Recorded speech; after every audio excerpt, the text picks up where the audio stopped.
serie. Esto a petición de ustedes. Antes de que terminara el año pusimos ahí varias opciones y la mayoría optó por esta opción. Y esta es una serie que se titula ¿Por qué no soy? Puntos suspensivos.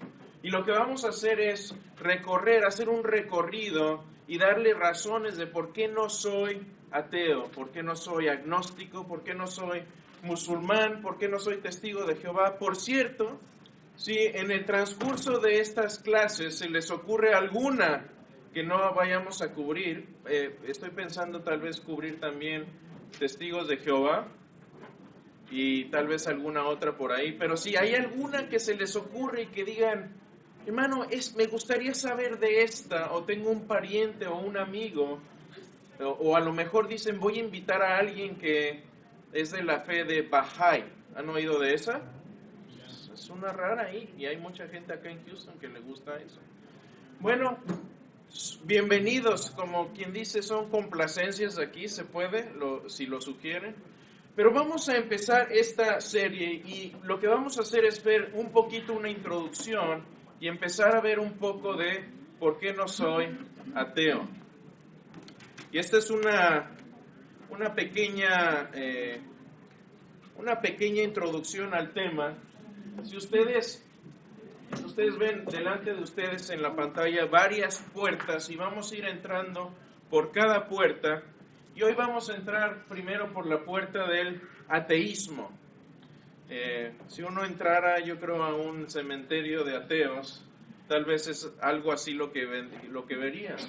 El ateísmo piensa que una vez que el ser humano muere, se acabó ahí todo. Como decía Stalin, muerto el perro, se acabó la rabia. Una forma cruda de decirlo, pero eso es lo que cree el ateísmo. Y esta serie, esta clase que vamos a ver es el principio de un libro que está escribiendo Mark Lanier, que es miembro de nuestra clase y que es uno de los, miembro de nuestra iglesia y es uno de los abogados más eminentes de los Estados Unidos. 5 o 6 años consecutivos Newsweek lo ha puesto como uno de los abogados más influyentes de Estados Unidos. Él se gana su pan diario en las cortes de los Estados Unidos y lo que vamos a hacer es ver la perspectiva de Mark desde el punto de vista de las cortes, cómo las cortes del mundo están diseñadas para que salga la verdad a flote.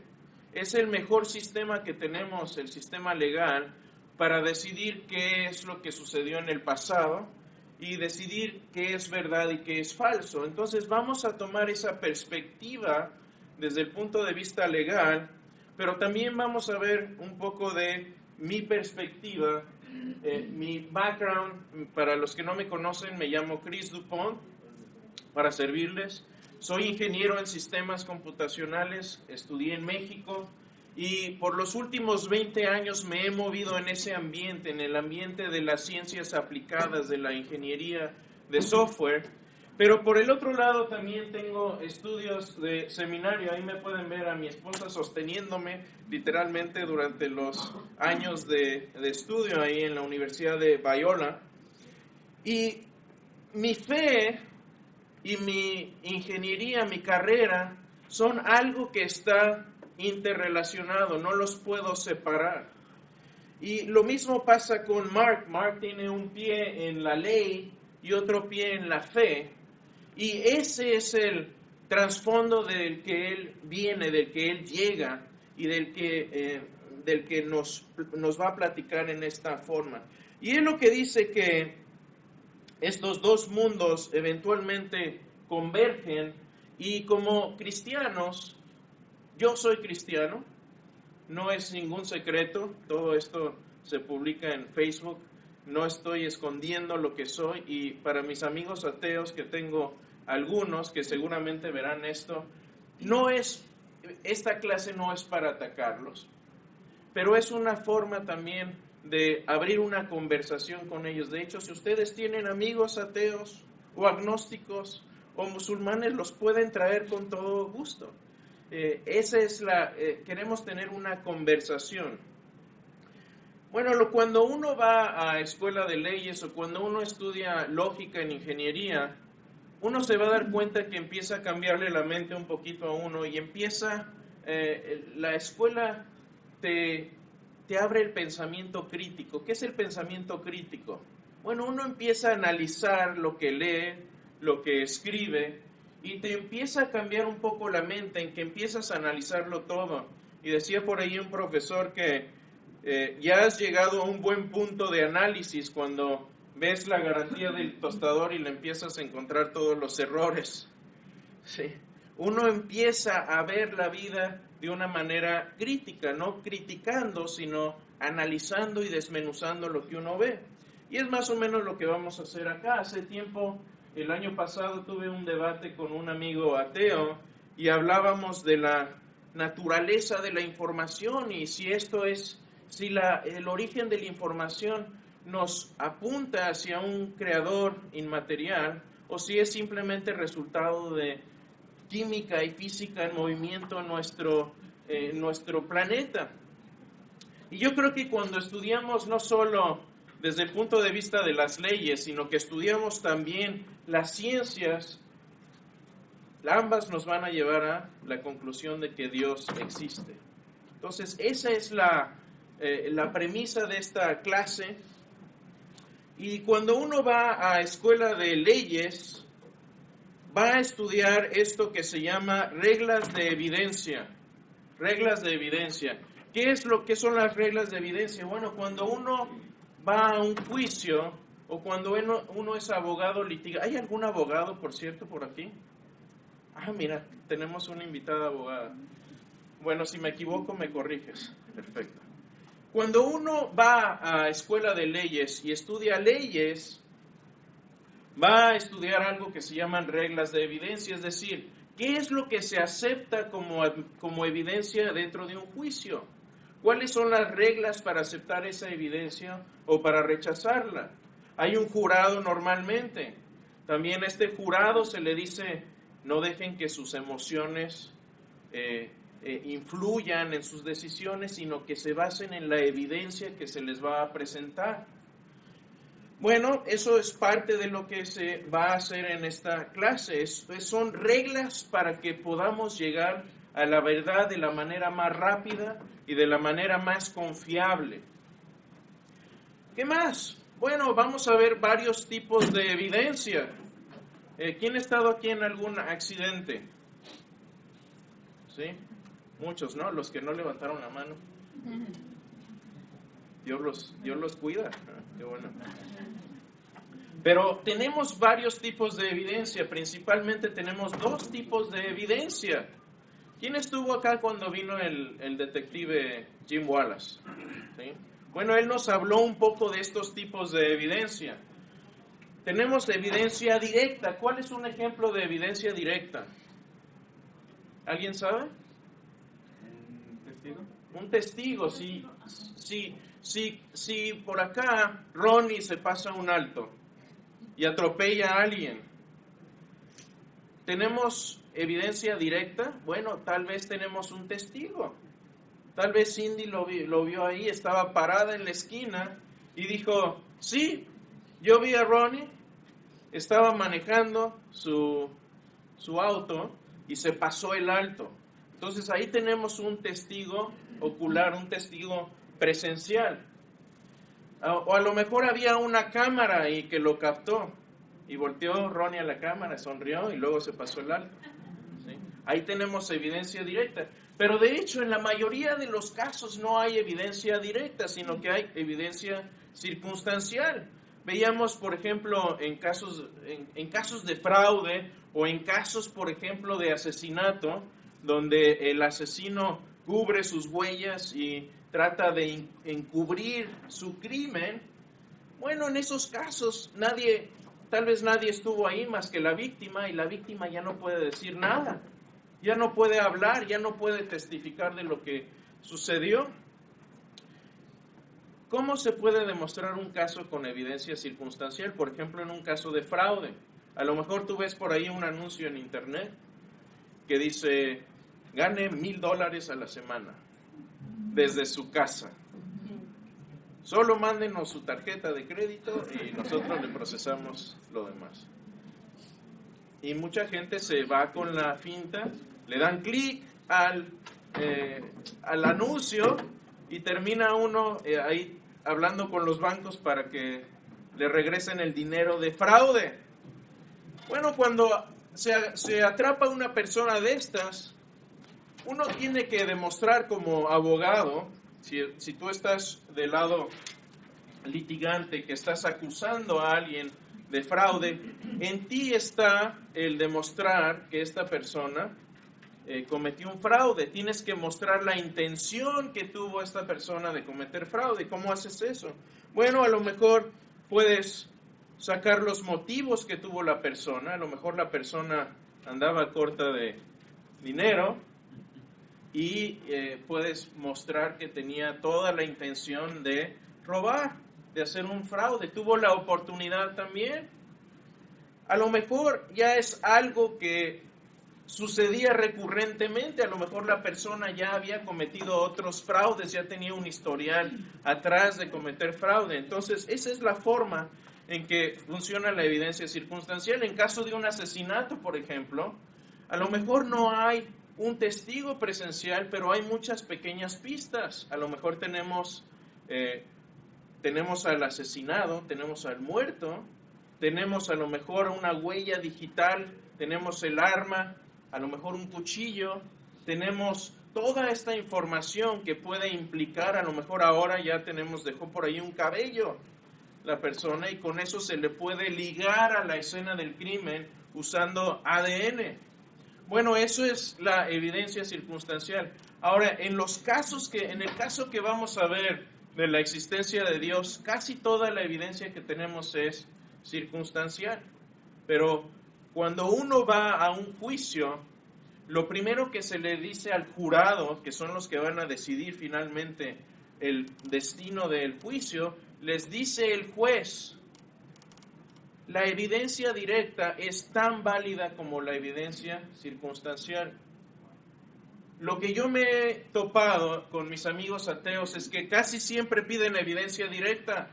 ¿Dónde está Dios? Si no lo vemos, que baje y que me diga y creo. ¿Sí? Bueno, Dios no es tu genio de la lámpara. No funcionan así las cosas. Vamos a hablar de eso también. Por otro lado está la cuestión de credibilidad. Cuando uno está analizando un caso, va a tener testigos. Ahora, ¿esos testigos son creíbles o no? ¿Son testigos confiables o no? Mark platica de un caso que tuvo recientemente acerca de implantes de cadera, que ahora son muy famosos cuando uno tiene un problema de cadera. De hecho, le pueden reemplazar toda la cadera. Y este implante es un implante de metal que va metal con metal. La unión va de metal con metal. Y sucede que esta unión de metal con metal a veces crea rebabas por el roce. Y ese roce y esas rebabas empezaron a causar problemas severos de salud a la gente que los utilizaba. Entonces él acusó a la compañía que hacía estos implantes y esta compañía puso a un testigo experto de su lado que dijo con toda seguridad: esos implantes no tienen ningún problema. Yo he trabajado con ellos una cantidad de años y estos implantes son totalmente seguros. Entonces eso empezó a darle confianza al jurado y le tocó después el turno a Mark de analizar a este hombre. Y él se fue contra su credibilidad. ¿Por qué? Porque él le dijo: ¿sabe usted que usted ha recibido aproximadamente $1 millón más o menos en regalías de estas compañías que hacen los implantes? Claro que esa cantidad era mucho menor. Y el acusado, el testigo le dice: usted está mintiendo y la cantidad no es ni siquiera tanto como usted dice. De hecho, terminó el juicio ese día en receso y al otro día Mark empezó, cuando les dé los estudios impresos, pueden leer el transcript de hecho del juicio. Y en el juicio empezó al otro día y le dice: Mark, Usted ayer prácticamente me llamó mentiroso. Déjeme sacar aquí unos chequecitos. Y empezó a sacar los cheques cancelados que a él se le pagaron. Y los cheques sumaban una cantidad de aproximadamente $6 millones de las compañías que hicieron estos implantes que estaban siendo demandadas en este caso. ¿Qué sucedió ahí? ¿Qué pasa con la credibilidad de ese testigo? Se va por los suelos porque tiene un conflicto de interés. Y eso es algo importante también cuando veamos fuentes a favor o en contra del ateísmo. ¿Qué es lo que hay confiabilidad en los testigos o no? Vamos a ver eso también. ¿Por qué? Porque siempre hay testigos muy creíbles que hablan con toda seguridad y con toda confianza, pero cuando uno los empieza a analizar, sale algo como esto. Tengamos cuidado. Otra cosa importante cuando veamos esto es la carga de la prueba. ¿Qué es la carga de la prueba? Bueno, es algo muy sencillo y en círculos de lógica y de leyes se le llama el onus probandi de latín, que quiere decir quién tiene la obligación de demostrar su caso. Déjeme leer esta transparencia porque lo aclara muy bien. Carga de la prueba, ¿qué es?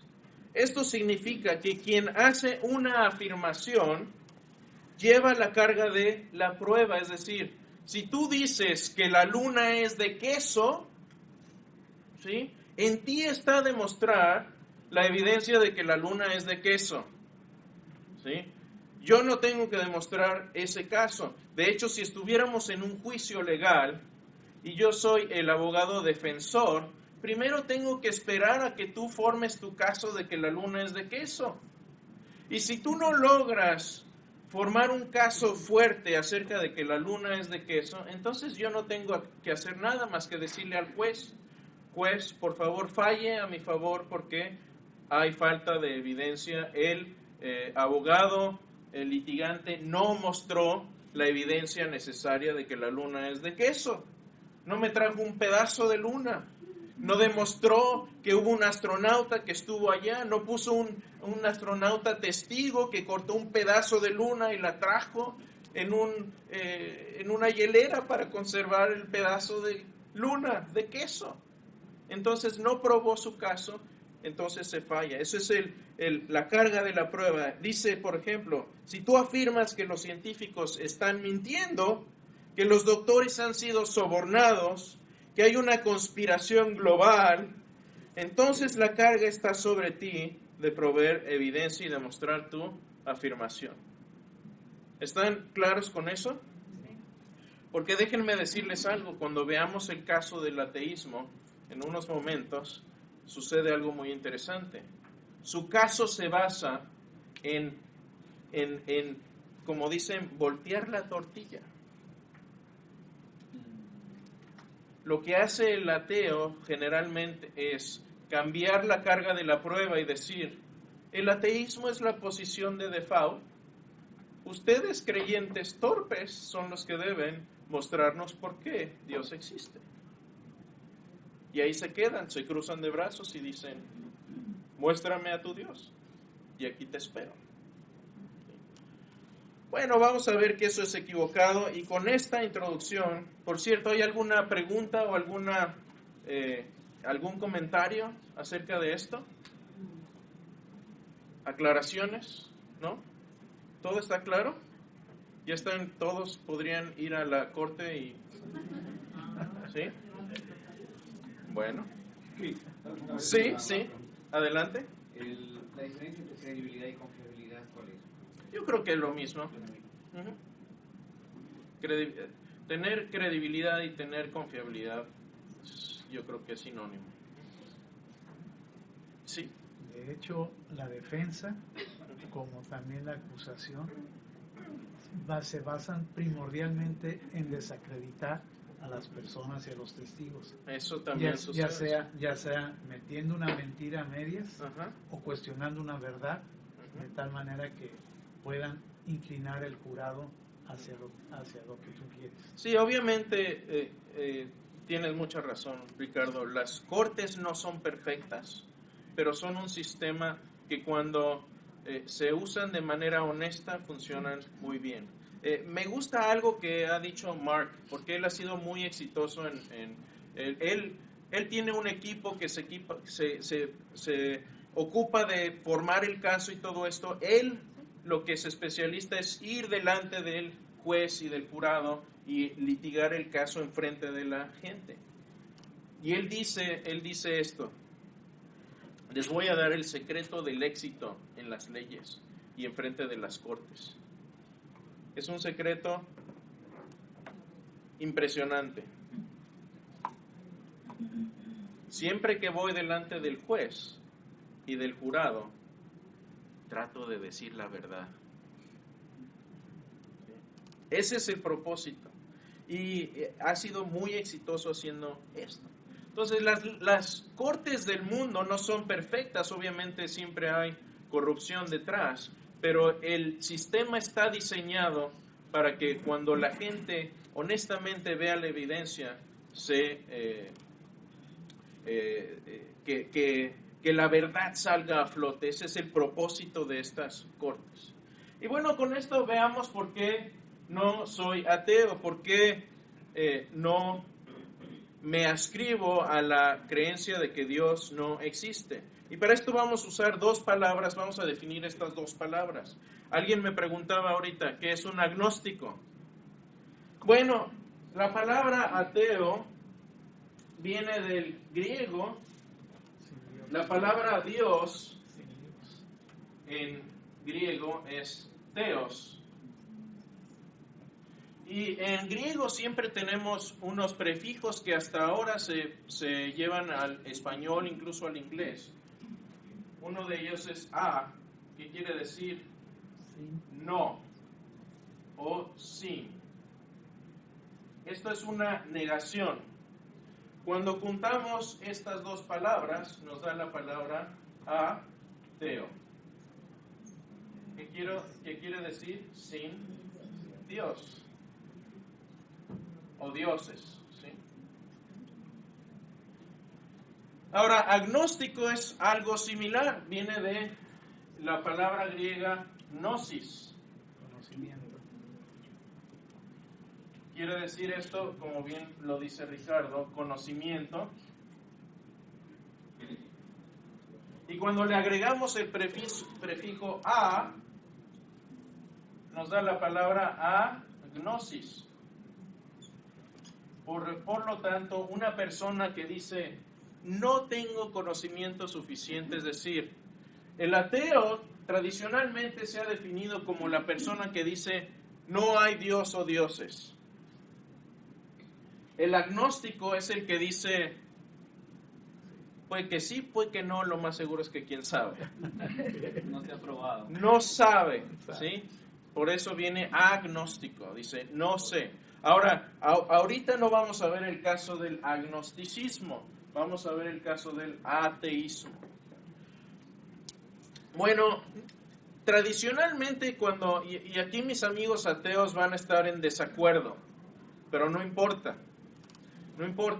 Lo que tradicionalmente ha dicho el ateísmo, y si ustedes abren los diccionarios más importantes del mundo, el diccionario de Oxford, de la Real Academia de la Lengua, si ustedes abren todos estos diccionarios, van a ver que cuando uno busca ateo o ateísmo, es en esencia la creencia de que Dios o dioses no existen, ¿sí? Ahora, si yo digo Dios no existe, ¿quién tiene la carga de la prueba? ¿Yo o tú? Yo. Yo tengo que probar mi caso de por qué Dios no existe. Pero ahora muchos ateos se han escondido detrás, de hecho, en años recientes, en los últimos 50 años, hay un movimiento para tratar de redefinir el ateísmo como una falta de creencia, es decir, yo no creo, y esa es la posición de default, es decir, como cuando nace un bebé no tiene creencia, Igual que un bebé, yo no tengo creencia en los dioses. Entonces, siguiendo esa definición, pues hasta mi perro es ateo. Y eso es ridículo. El ateísmo sigue conllevando a un grupo de creencias distintas, porque el ateísmo de todos modos tiene que responder a las grandes preguntas del mundo. ¿De dónde venimos? ¿De dónde vino este universo? ¿Cuál es el destino final del ser humano? ¿Por qué existe el mal? ¿O cuál es el origen del mal? ¿O qué significado tiene la vida del hombre? Y eso es lo que vamos a hablar acá. Por ejemplo, cuando uno habla de esto en el contexto de la ley, muchos edificios de las cortes y todo esto siempre tienen ahí unas balanzas, ¿las han visto? Bueno, esto no es nada de cuestión de horóscopo, es simplemente una forma de decir, ¿saben?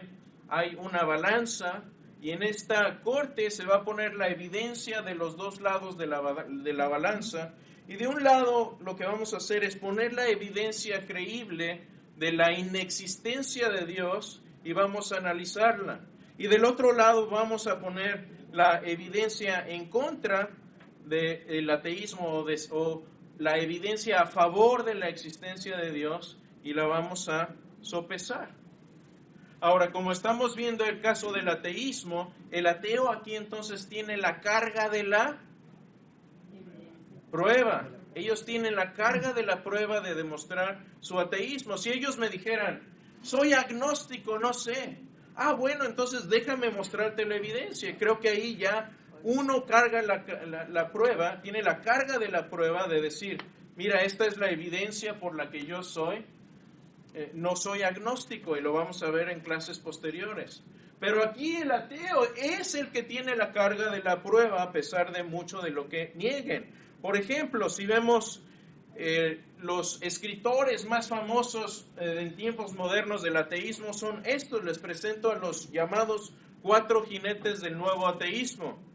El fin de la fe de Sam Harris es el libro en el que nos estamos basando, vamos a hacer un análisis después de él.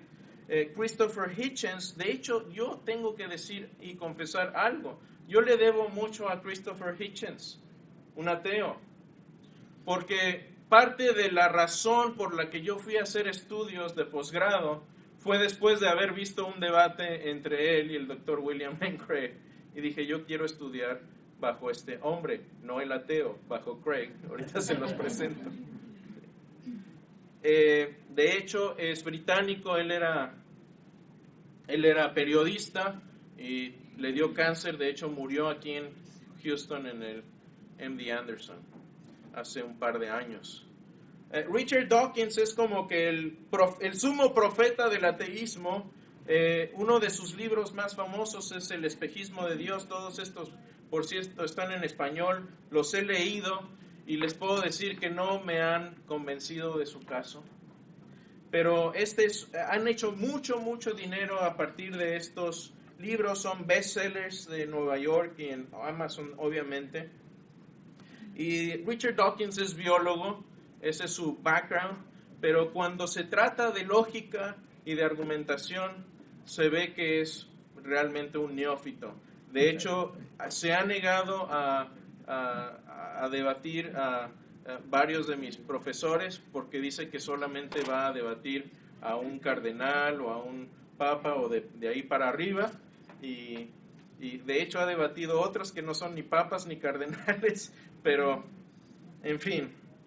El otro se llama Daniel Dennett. De hecho, Daniel Dennett estuvo hace poco en Argentina, y tengo amigos allá en Argentina que me dijeron, oye, ¿no tienes alguna información para contrarrestar lo que está diciendo por acá Daniel Dennett? Y de hecho estoy ayudándoles a organizar una conferencia allá de apologética para contrarrestar un poco lo que él está diciendo por allá. Entonces, estos son los hombres con los que vamos a lidiar estos son los hombres que el ateísmo sigue, son los hombres que han escrito exitosamente acerca del ateísmo, y vamos a ver qué dicen. Si me preguntaran ahora y me dijeran, ¿puedo leer los libros de ellos? Les diría, sí, pero tienes que verlos con un ojo crítico, ¿sí? Tienes que verlos con un ojo crítico porque vamos a ver un poquito ahorita de lo que hacen ellos. Ahora, él es del Dr. Craig, les digo que él ha debatido prácticamente, ¿a quién ha debatido? A todos menos a Richard Dawkins, y como dicen en mi tierra, los ha hecho pomada. El profesor Craig es profesor de la Universidad de Biola. Yo llevé una clase con él, un hombre muy eminente en cuanto a esto, a estas cuestiones, y ha aparecido en CNN, en Fox News, en varios otros. Y de hecho, cuando debatió a Sam Harris, esto fue lo que dijo en su... por cierto, me pidió que me tomara una foto con él. Dije, ok, Dr. Craig, venga, pues, vamos a ver. Y antes de debatir a Sam Harris, esto fue lo que dijo. Dice, el Dr. William Lane Craig es el apologista cristiano que parece haber introducido el temor de Dios en mis compañeros ateos. ¿Por qué? Porque es un formidable oponente. Lo que quiero decir con esto no es para engrandecer al Dr. Craig, porque él es una persona que no le interesa eso, pero para que sepamos que hay gente eminente que también está de nuestro lado, que también está al frente de estas cuestiones y que hay respuestas razonables a lo que los ateos han escrito en cuanto al cristianismo y a la religión. ¿Sí? ¿Están conmigo? De hecho, les decía, este debate, hay un muy buen debate, no sé, ¿quién ha visto el debate entre Craig y Hitchens? ¿Alguien lo ha visto? Muy bien. ¿Qué te pareció? ¿Quién ganó? ¿Quién ganó? ¿No sabes? Bueno, véanlo, es un buen debate de introducción que pueden ver en cuanto al tema. Ahora, mucho de lo que sucede en estos libros de ateísmo es como trucos de prestidigitación. ¿Qué es la prestidigitación? ¿Alguien ha ido a ver a David Copperfield o alguno de estos magos? ¿Sí? Son trucos. Y estos hombres se basan mucho en trucos, en errores de lógica y en, ¿cómo dice? Labia. Tienen muy buena labia. Te endulzan el oído y te envuelven hay gente muy buena para eso. Pero lo que hacen es básicamente voltearte la tortilla y decirte, no, tú tienes la carga de la prueba. Y uno termina en la defensiva en vez de en la ofensiva. Son excelentes para eso. ¿Qué son algunas de las cosas que hacen? Bueno, usan falacias lógicas. ¿Qué es una falacia lógica? Es un error de pensamiento, es un error de lógica. Vamos a ver, por ejemplo, si yo digo que el 2 es un número, y el 1 es un número, por lo tanto 2 es igual a 1. ¿Están de acuerdo con eso? ¿Por qué no? Es una falacia lógica, es un error lógico, porque el que dos cosas sean números no quiere decir que sean iguales. ¿Sí? Bueno, eso es en lo que se basa el caso del ateísmo, si ustedes leyeran estos libros, en este tipo de argumentación. De hecho, escribí un blog hace unos meses donde les doy a los amigos ateos en forma muy sarcástica los 10 mandamientos para ser un buen ateo en Internet. Sí. No les gustó. No les gustó. ¿Por qué? Porque tiene mucha verdad de lo que ellos hacen. Obviamente no estoy pintando con una brocha amplia a todos los ateos, porque hay ateos muy respetables. Hay ateos que respeto porque no usan estas tácticas. Pero la mayoría de los que van a encontrar en Internet son de este tipo. Entonces lo que hacen mucho es esto y decir, por ejemplo, no puedes probar un negativo. Cuando uno dice, bueno, prueba que Dios no existe, ellos dicen, no puedes probar algo negativo, es decir, no puedes probar que Dios no existe. Y bueno, ¿creen que se pueden probar los negativos o no? ¿Sí se entiende esto?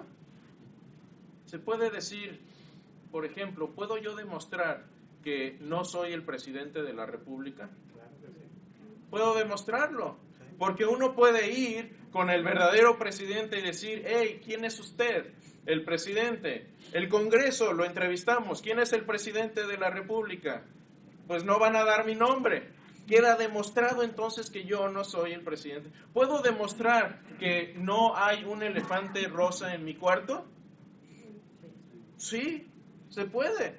Puedo ir al cuarto y puedo sacar un video, que ya todos tienen sus iPhones, y puedo sacar un video de mi cuarto y demostrar que no hay un elefante rosa en mi cuarto.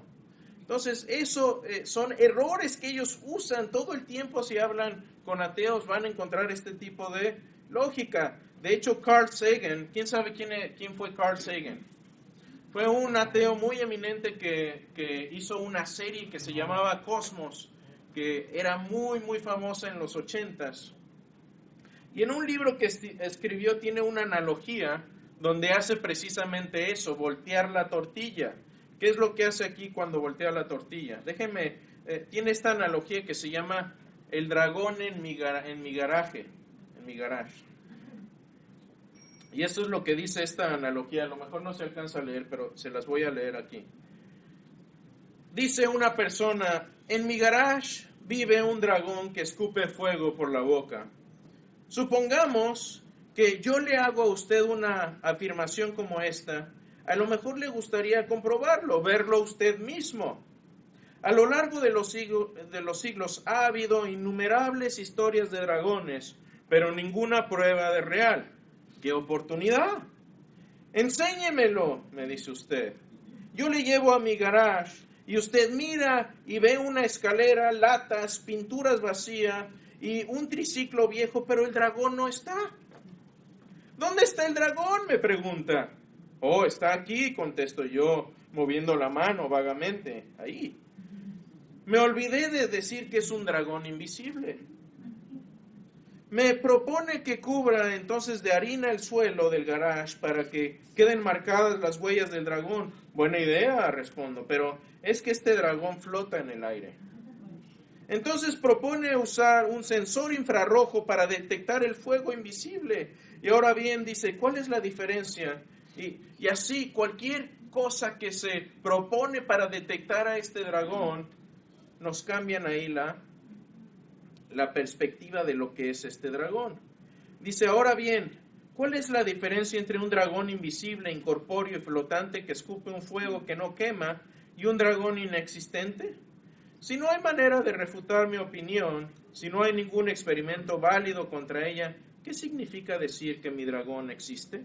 Su incapacidad de invalidar mi hipótesis no equivale en absoluto a demostrar que es cierta.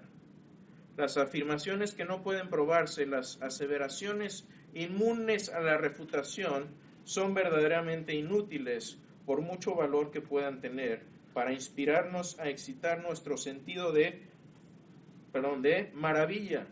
Lo que yo he pedido que haga es acabar aceptando en ausencia de pruebas lo que yo digo.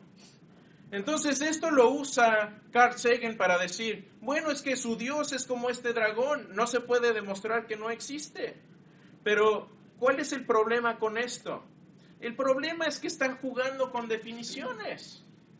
Solamente está jugando con las definiciones. Si usted va a un diccionario de la Real Academia y abre un diccionario, ¿qué diría el diccionario de lo que es un dragón? Es un ser imaginario, parecido a un lagarto, que a veces tiene alas y que supuestamente escupe fuego. Pero es algo imaginario. Ahora, ¿se puede demostrar que no hay un dragón en mi garage? Claro, ya lo hicimos con un elefante rosa, que tiene la misma tipo de categoría de un dragón. Ahora, si estuviéramos examinando el testimonio de alguien que dijera este tipo de cosas, primero tendríamos que definir qué es un dragón, para no estar jugando con las definiciones. Sí, son puros trucos que utilizan de este tipo. De hecho, lo que hace aquí Carl Sagan se basa en lo que otro ateo escribió, un ateo que se llamaba Bertrand Russell, y habla de una tetera. Si fuera, yo creo, colombiano, pondría una cafetera, ¿no? Pero es una analogía similar, y esto es lo que él dice. Si yo sugiriera que entre la Tierra y Marte hay una tetera o una cafetera de porcelana que gira alrededor del Sol en una órbita elíptica, nadie podría refutar mi aseveración siempre que me cuidara de añadir que la tetera es demasiado pequeña como para ser vista aún por los telescopios más potentes. Pero si yo dijera que, puesto que mi aseveración no puede ser refutada, dudar de ella es una presuntuosidad intolerable por parte de la razón humana, se pensaría con toda razón que estoy diciendo tonterías. Sin embargo, la existencia de tal tetera se afirma en los libros antiguos. Si se enseñara cada domingo como verdad sagrada, si se instalara en la mente de los niños en la escuela, la vacilación para creer en su existencia sería un signo de excentricidad y quien dudara merecería la atención de un psiquiatra en un tiempo iluminado o de la Inquisición en tiempos anteriores. En resumen, ¿qué es lo que está diciendo? Tu Dios es igual a tratar de demostrar la existencia de esta tetera voladora. ¿Cuál es el problema con esto? Bueno, ¿qué haríamos si tuviéramos a esta persona en un estrado de juicio? Bueno, le podríamos hacer preguntas. ¿Qué es una tetera? ¿Qué es una cafetera? Bueno, es un instrumento hecho de cerámica. ¿De qué tipo de cerámica está hecha esta tetera? ¿Cómo funciona? Bueno, y luego podríamos hacer preguntas de, bueno, ¿cómo llegó esta tetera al espacio? Porque sabemos que las teteras se hacen en el planeta Tierra. ¿La puso ahí algún astronauta o no? ¿Quién fue el astronauta que fue a la Luna o puso en órbita esta tetera? Y podríamos así llegar finalmente a preguntarle, ¿cómo se hizo usted este conocimiento de que hay una tetera voladora en órbita? Y podríamos destruir el testimonio de esta persona. Así que la idea de que es imposible probar esto es simplemente manipulación del tipo de magia que hacen los prestidigitadores. Todo lo que dice Carl Sagan y lo que dice este hombre se puede probar también. De hecho, esto es similar a la música. Por ejemplo, ¿quién ha escuchado a Julio Iglesias? ¿Sí? Él tiene una canción muy famosa que se llama Tropecé de nuevo con la misma piedra. Lo que mucha gente no sabe es que Julio Iglesias no es el autor de esta pieza. Es un hombre que está a la derecha, que se llama Jorge Macías. Y Jorge Macías fue muy amigo de mi papá. De hecho, le dedicó una canción a mi padre. Y Jorge Macías escribió acerca de esta canción de Tropecé de nuevo con la misma piedra. A lo mejor la han escuchado. O no sé.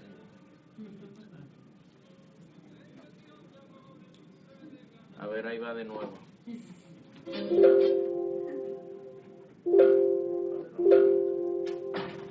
Vamos a regresarlo. Esa no es la canción, ¿eh? Ahí va la introducción nada más. Tropecé de nuevo con la misma piedra. No se pongan a bailar, ¿eh? Bueno, eso es lo... Ahora, desafortunadamente Jorge Macías murió hace un año o dos. Y a mí me hubiera gustado preguntarle, ¿quién era la piedra? Por ahí en otra estrofa dice que tenía ojos verdes. A lo mejor podemos investigar con sus amigos, pero no hay forma de saber con toda seguridad a qué es lo que se estaba él refiriendo. Y este es el tipo de cosa que hacen estos amigos ateos. Dicen, hay demasiada incertidumbre aquí, no podemos saber si Dios existe o no, pero no forman su caso en contra de la existencia de Dios. Nunca lo he visto. Y vamos a ver un poco más de esto. Entonces, cuando uno escucha estas cuestiones de la inexistencia de Dios, de estos libros de los que acabamos de ver, y vamos a ver más de esto, es interesante, pero ellos tratan de probar la inexistencia de Dios utilizando métodos físicos. ¿Sí? Es como si yo te dijera, mira, ¿dónde está mi taza? Se me perdió. Pero aquí tenemos Aquí tenemos un limpiador que se llama Expo Whiteboard Care. Y tiene una cantidad de líquido para limpiar el pizarrón. Uno agarra un poco de líquido, le pone así y se limpia muy fácil el pizarrón. Si les pregunto cuánto líquido hay aquí, pero quiero que me lo den en grados Fahrenheit, ¿van a poder hacer eso? No. Eso es exactamente lo que hacen mis amigos ateos. Lo que hacen es, bueno, dime cuánta Coca-Cola hay en esta botella, es botella mexicana, por cierto, y dime cuánto líquido hay en la Coca-Cola, pero respóndeme en grados Fahrenheit, si no, no vale. Están usando el sistema de medición incorrecto, porque muchos de ellos tienen a la ciencia como la cosa más importante del mundo, y si no puedes demostrar con ciencia la inexistencia de un ser inmaterial, entonces no están contentos. Ellos y su teoría. Eso es lo que Exactamente, entonces eso es lo que hacen. Entonces te dicen, no, pruébame con ciencia, aquí está el termómetro, dime cuánto líquido hay ahí. Porque no puedes, debe ser fácil. Pero están dándonos el sistema incorrecto de medición. Lo interesante de esto, mis amigos y hermanos, es que dentro del corazón de cada persona hay un sistema de medición ya hecho. Este sistema de medición es de lo que escribió el apóstol Pablo a los romanos en el capítulo 1. Y esto fue lo que les dijo, dice, porque lo que de Dios se conoce les es manifiesto, pues Dios se lo manifestó. La existencia de Dios es evidente al corazón del hombre. Pero primero es necesario entender qué es Dios y quién es Dios para poder encontrarlo. Porque si lo estás buscando con el sistema de medición incorrecto, nunca lo vas a encontrar. Si estás tratando de usar la ciencia, que es un método que se utiliza para descubrir el mundo material, y eso es lo que estás tratando de usar para encontrar a Dios, jamás lo vas a encontrar. Es la forma incorrecta de proceder para buscar a Dios. De hecho, sigue Romanos 1:20, dice, porque las cosas invisibles de Él, su eterno poder y deidad, se hacen claramente visibles, fíjense, claramente visibles desde la creación del mundo, siendo entendidas por medio de las cosas hechas, de modo que no tienen excusa. Tenemos en el alma, en el corazón, un barómetro que dice, cuando estamos en este mundo, que dice, esto no pudo haber sido producto de una licuadora cósmica que explotó y aquí llegamos, por puro churro. Necesitamos reconocer lo que está delante de nosotros. Necesitamos poder reconocer lo que vemos y lo que es evidente. Eso es lo que dice Pablo. Y tercero, siguiendo la misma línea, dice, pues habiendo conocido a Dios, es decir, viendo la creación, viendo lo evidente que es la existencia de Dios, no le glorificaron como a Dios, ni le dieron gracias, sino que se envanecieron en sus razonamientos y su necio corazón fue entenebrecido. Profesando ser sabios, se hicieron necios. Y yo quiero pedirte algo hoy. Vamos a ver todavía más del ateísmo, pero si eres ateo, no lo seas. Mejor muévete acá al agnosticismo, porque me parece que es algo más razonable, es algo más honestamente, intelectualmente honesto, decir, no lo sé. ¿Saben qué es? Un poco de humildad que necesitamos de decir, Tengo toda seguridad de que Dios no existe. Y cuando nos preguntan, simplemente tratamos de voltearle la tortilla al pobre creyente, en vez de decir, veamos la evidencia. Quiero saber si realmente hay un Dios que creó este mundo y que me creó a mí. Pero veámoslo con la mente abierta y el corazón abierto. Tengamos un poco de humildad de reconocer lo que está a nuestro alrededor.